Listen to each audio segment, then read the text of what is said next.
Part 3 یہ ہے part 3۔ اگر آپ کو پارٹ 1 اور پارٹ 2 دیکھنا ہے تو ڈسکرپشن میں لنک ہے۔ ناظرین، اس طرح اللہ تبارک و تعالیٰ کی وہ بھیجی ہوئی اونٹنی اور اس کا بچہ قوم سمود کے کھیتوں میں پورے دن چرتے اور ان کے چشموں کا سارا پانی پی جاتے۔ یہ ماجرا دیکھ کر قوم سمود نے حضرت صالح علیہ السلام کی بارگاہ میں شکایت کی کہ اونٹنی اور اس کا بچہ چشمے کا سارا پانی پی جاتے ہیں اور ہم کو پینے کے لیے پانی نہیں ملتا۔ تو ان کی یہ شکایت سن کر حضرت صالح علیہ السلام نے ان کے لیے دن مقرر کر دیا اور اس طرح چشمے کا پانی کو بانٹ دیا۔ ایک دن حضرت صالح علیہ السلام نے اس اونٹنی کے لیے مقرر کر دیا اور دوسرا دن اس چشمے کا پانی قوم سمود کے لیے مقرر ہو گیا۔ پیارے دوستو، جس دن وہ اونٹنی پانی پیتی اس دن وہ دودھ بھی زیادہ دیتی اور دودھ اتنا ہوتا کہ دن اور رات میں ختم ہی نہ ہوتا۔ جس طرح کہ اللہ تبارک و تعالیٰ قرآن پاک میں اس بات کی طرف اشارہ کرتے ہوئے ارشاد فرماتا ہے، اور حضرت صالح علیہ السلام نے اپنی قوم سے کہا کہ یہ اونٹنی ہے، ایک دن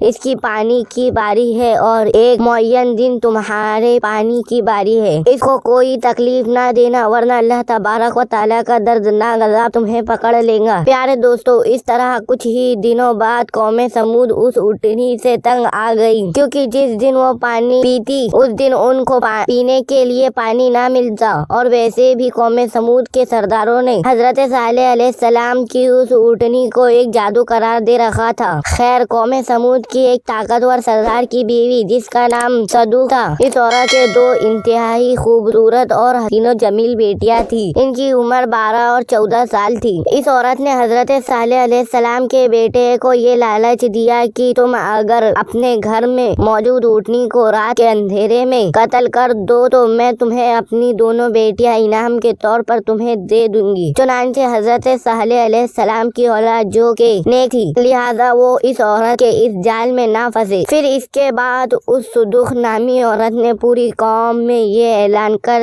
دیا کہ جو بھی شخص حضرت صالح علیہ السلام کی اس اونٹنی کو قتل کرے گا، میں اپنی دونوں کنواری بیٹیوں کا نکاح ان کو دے دوں گی۔ اس عورت کا یہ اعلان سنتے ہی اس قوم کے 2 نوجوان جن کا نام شدھا ابن داہر اور کیدار بن صالب تھا، ان دونوں بدبختوں نے مل کر اسی رات حضرت صالح علیہ السلام کی اس اونٹنی کو ذبح کر دیا۔ اس طرح اللہ تبارک و تعالیٰ کی وہ بھیجی ہوئی اونٹنی کو ذبح کرنے کے بعد قوم سمود حضرت صالح علیہ السلام سے کہنے لگی کہ اگر تم اللہ تبارک و تعالیٰ کے سچے رسول ہو تو ہم پر وہ عذاب نازل کرو جس عذاب سے تم ہم کو ڈراتے ہو۔ اس طرح اس اونٹنی کے قتل ہونے کی خبر سن کر حضرت صالح علیہ السلام بے حد پریشان ہوئے اور زاروں بیتار رونے لگے۔ چنانچہ اس طرح اس اونٹنی کو قتل کرنے کے بعد اس بدبخت قوم نے حضرت صالح علیہ السلام کو قتل کرنے کا بھی ارادہ کر لیا، جس طرح کہ اللہ تبارک و تعالیٰ قرآن پاک میں ارشاد فرماتا ہے۔